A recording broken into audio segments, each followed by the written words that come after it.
that's another thing I'm seeing with those mega sessions of FUE. They're actually doing 5,000 grafts in a day sometimes. I don't see how you can possibly do that. Yeah, I think. I think how. I always imagine they've got like a typewriter on the head. I mean, it's like, how are they extracting that quickly? It took my surgeon 4 hours to extract 2,500, and mine came out very, very easily, from what I'm told as well. But it still took him 2,500.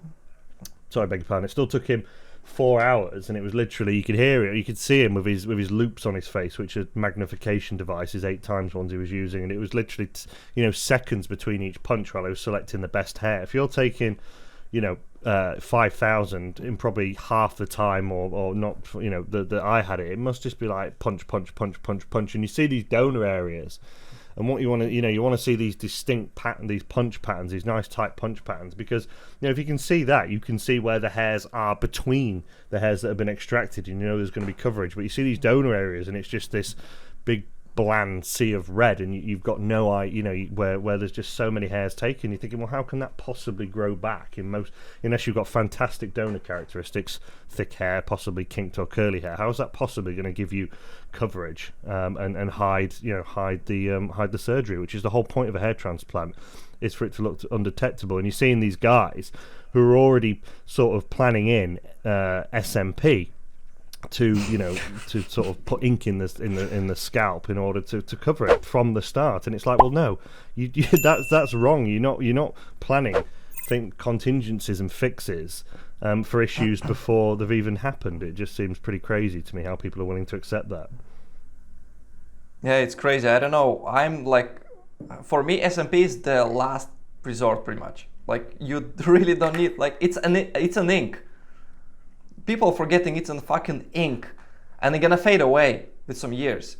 So, like, are you accepting the fact that you're gonna be going back and re-SMPing yourself every, once in a while, every year or two, until the rest of your life, to keep it nice and good looking?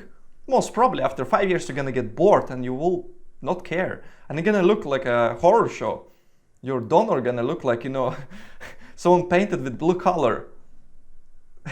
It's like, speaking of, like a long term, fucking hell, people really don't think about it. Am I right in thinking that in order for SMP to work, you have to keep your donor hair short, like a fade or shaved or something like that? You can't grow it longer, can you? It doesn't work that way.